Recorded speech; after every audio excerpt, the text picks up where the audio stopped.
आपके पास जो basically human आई के स्ट्रक्चर के अंदर देखा जाए तो रेटिना एक इंपॉर्टेंट जो है ना हमारे पास फैक्टर होता है, जो कि चीजों को देख के आपकी परसीविंग लेवल बना रहा होता है, मींस रिसेप्टर के तौर पे आपके पास काम कर रहा होता है।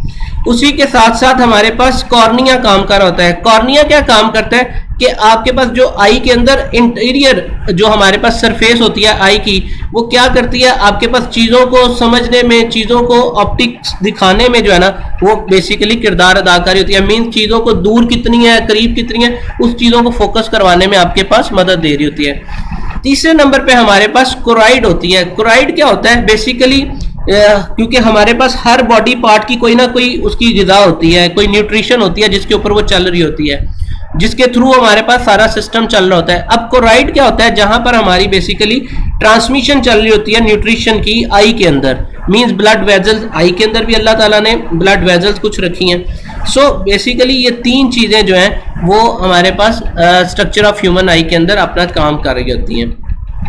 इसके साथ साथ हमारे पास जो चीज़ें होती हैं वो कोन्स होती हैं। कोन्स क्या होती हैं? कोन्स बेसिकली हमारे पास, हमने लास्ट लेक्चर में कहा था, आरजीबी कलर्स होते हैं। अब रेड ग्रीन ब्लू कलर्स वो क्या काम कर रहे होते हैं, हमें चीज़ के बारे में बता रहे होते हैं। हमें कलर ब्लाइंडनेस क्या होती है कि लोग कलर्स के अंदर वेरिएशन नहीं कर पाते। कलर्स के अंदर वेरिएशन किस बेस के ऊपर नहीं कर पाते? क्योंकि उनका कौन का जो सिस्टम होता है वो थोड़ा सा या खराब हो चुका होता है, या बाय डिफॉल्ट अल्लाह की तरफ से, कुदरत की तरफ से जो है ना वो उसके अंदर फर्क होता है, जिसकी बेस के ऊपर वो चीज़ों के अंदर कई लोगों को रेड कलर फील ही नहीं होता, डार्क कलर्स फील ही नहीं होते, या वाइट जो प्योर वाइट होता है वो भी फील नहीं होता। मतलब क्या है कि आपके पास जो कलर ब्लाइंडनेस है वो उसका इशू आ रहा है, मीन्स आरजीबी कलर्स जो है ना वो आपके डिस्टर्ब है। तो 6 to 7 million located primary in the central portion of the retina. हमारे पास 6 से 7 मिलियन जो है ना बेसिकली कोन्स लाई करी होती हैं, और किस लिए काम करती हैं कि आपके पास सिंपली जब भी वीएन बनाया जा रहा हो, किसी चीज़ को देख के आपके दिमाग में वीएन बनाया जा रहा हो, क्योंकि हम चीज़ों को अच्छा और बुरा किस बेस के ऊपर कहते हैं, बाजुकात कलर के ऊपर, बाजुकात डिज़ाइन के ऊपर, और बाजुकात इंटरफेस के ऊपर। यही तीन हमारे पास बेसिक कैरेक्टरिस्टिक्स होते हैं जिनकी बेस के ऊपर हम चीज़ को अच्छा या बुरा कह रहे होते हैं और उसके बारे में अपने माइंड में परसीविंग लेवल्स बना रहे होते हैं। देन हमारे पास आ जाती हैं rods, 75 to 150 million distributed over the retinal surface. तो हमारे पास जो है वो रेटिना के अंदर total 75 to 150 million human person to person ये जो है वेरिएट करी होती है रेंज हमारे पास। Not involve in colour vision and sensitive to low illumination. अब इसके अंदर क्या काम करता है, रॉड्स करते क्या हैं, ब्राइटनेस को आपके पास फोकस करा रहे होते हैं। लाइट कम है, ज़्यादा है, आप कभी अंधेरे वाली जगह पर जा रहे हो तो आपको तब भी आपकी आंख जो है ना कुछ दिखा रही होती है। मींस आपको लो ब्राइटनेस के ऊपर भी आपको कुछ ना कुछ आपको कम्युनिकेट करवा रही होती है। सो ये क्या चीज़ें हैं कि आपके पास रॉड्स जो होते हैं वो आपको विजन दे रहे होते हैं। विजन किस चीज़ का? आपको चीज़ों को क्लियर पिक्चर बना के आपके जो है ना दिमाग तक मैसेज पहुंचा रहे होते हैं। Then the cones are most dense in centre of retina. अब कोन्स क्या होती हैं हमारे पास बेसिकली, रेटिना कौन सा होता है, आई बॉल जो है, आई बॉल जो है वो हमारे पास बेसिकली रेटिना है, अगर किसी को नहीं पता। अब कोन्स क्या होती हैं, इसके पीछे रेटिना के पीछे हमारे पास कोन्स काम करी होती हैं, जो बेसिकली जैसे अगर हम टीवी की बात करें ना, पुराने टीवी हमारे पास होते थे घरों के अंदर। अब टीवी के पीछे हमारे पास स्क्रीन के पीछे इतना बड़ा कोन शेप की पूरी शेप बनी होती थी टीवी की। वो क्यों बनी होती थी? क्योंकि उसके अंदर हमारे पास वो जो पीछे लेंस काम कर रहा होता था ना, मेन पे तो हमें स्क्रीन नजर आ रही होती थी, लेकिन पीछे पूरा लेंस काम कर रहा होता था जो बेसिकली फोकस बना रहा होता था, जो हमारी स्क्रीन के ऊपर फोकस बना के हमें दे रहा होता था। इसकी और मिसाल, अक्सर ये जो वीडियो शूट कर रहे होते हैं तो पीछे वो स्क्रीन लगाते हैं। स्क्रीन किस वजह से लगा रहे होते हैं कि आपके पास फ्रंट के ऊपर जो कैमरा के ऊपर जो इफेक्ट्स आए वो अच्छे आ सके। सो ये किस वजह से? क्योंकि इंसानी आंख को देखते हुए हमने ये तमाम चीज़ें बनाई हैं कि पीछे जो कोन्स आपकी काम कर रही हैं वो रेटिना को अच्छा फोकस दे देती हैं। मींस कोन्स के अंदर जितने अच्छे कलर आपके रेड ग्रीन ब्लू, उसकी रेंज हमारे पास गिवन है कि रेड कलर की रेंज 65% हो, ग्रीन की 33% और ब्लू की 2% हो, तो हमारे पास अच्छा जो है ना वो कलर जो है ना इफेक्ट आ जाता है। सो density of cones in the area of fovea is 150,000 element पर mm²। The number of cone is in phobia is 337,000 element। Okay जी, image formation in the eyes क्या जी? The distance between the centre of lens and the retina varies from 17 mm to 14 mm।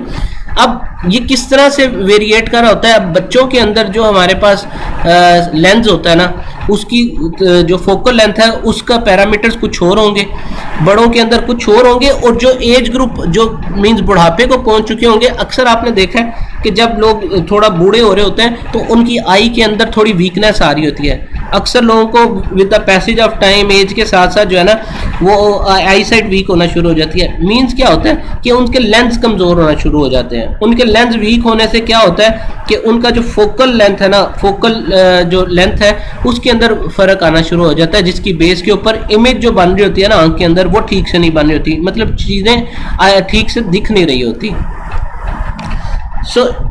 उसके लिए अब image formation के लिए ज़रूरी क्या होता है कि आपका फोकल जो है ना, फोकल लेंथ ठीक बन रहा हो। मींस अगर 17 mm होगा तो आपको ठीक से नज़र भी आ जाएगा और आपका फोकल ठीक रहेगा, आई मतलब ठीक तरह से चीज़ों को कैच करना शुरू कर देगी।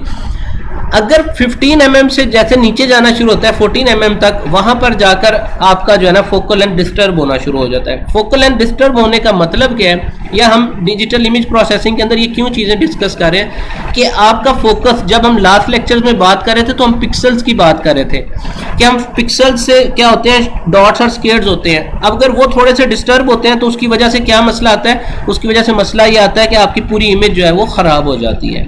सो यहाँ पर हम यही चीज़ें इसलिए पढ़े कि इंसान के अंदर भी ये चीज़ें होती हैं, जिसकी वजह से उसको देखते हुए हमने डिजिटल इमेज प्रोसेसिंग के अंदर चीज़ों को रखा है कि अगर इंसान की आंख के अंदर भी ये चीज़ें वीक होती हैं, फोकल लेंथ डिस्टर्ब होता है, तो उससे होता क्या है, नुकसान क्या होता है कि आपकी आई साइट भी वीक होना शुरू हो जाती है, लेंस वीक होना शुरू हो जाते हैं, जिसकी वजह से इमेज ठीक से नहीं बन रही होती। उसके लिए हम क्या करते हैं, ब्राइटनेस एडाप्टेशन करते हैं। अक्सर आप लेंस वगैरह लगवाते हो या ग्लास वगैरह, कोई आई साइट वीक हो जाए तो ग्लासेस लगवाई जाती हैं। अब वो ग्लासेस किस चीज़ का काम किरदार अदा कर रही होती हैं? ब्राइटनेस लेकर आ रही होती हैं। आपकी उन आंखें वही होती हैं लेकिन उन आंखों के अंदर ब्राइटनेस लेकर आ रही हैं। जो चीज़ें आपको डिम नज़र आती थी वही चीज़ें आपको ठीक से नज़र आना शुरू हो जाती हैं। मतलब क्या है कि आप कुछ ना कुछ अडॉप्ट करते हो जो कि आपकी एक्चुअल लेंस के अंदर जो है आके वेरिएशन क्रिएट करती हैं। उस मकसद के लिए हम करते क्या हैं कि हम अपने आई का परसीविंग लेवल को थोड़ा चेंज कर रहे होते हैं, किसके मुताबिक, उस चीज़ के मुताबिक जितना उसका नॉर्मल फोकल लेंथ बन रहा होता है। लेट्स सपोज अगर उसका फोकल लेंथ 14 mm पे चला गया, नॉर्मल रेंज हमारे पास 17 mm है, तो अब उसके फोकल लेंथ को हम कितना जो है बना रहे होंगे, मींस सब्जेक्टिव ब्राइटनेस हमारे पास कितनी चाहिए होगी, 3 mm हमें रिक्वायर्ड होगी, जो कि हमें नॉर्मल फोकल लेंथ तक पहुंचा देगी। ये हमारे पास बेसिकली किरदार होता है कि हम किस तरह से चीज़ों को अडॉप्ट करके ब्राइटनेस और ह्यूमन आई को देखते हुए हमने डिजिटल इमेज प्रोसेसिंग के अंदर इन चीज़ों को जो है वो सॉल्व करने की कोशिश की है कि एक ह्यूमन आई किस तरह से चीज़ों को परसीव करती है और परसीव करने के बाद किस तरह से उन चीज़ों को फोकस करवा के उसका फोकल लेंथ बना के चीज़ों को रख रही होती है। डिजिटल इमेज प्रोसेसिंग के अंदर हम जब इमेजेस को देख रहे होते हैं तो इमेजेस के अंदर इसी तरह से चीज़ें निकाल रहे होते हैं कि अगर पिक्चर या इमेज हमारी ब्लर होगी तो उससे क्या होगा, फोकस ठीक नहीं बन पाएगा।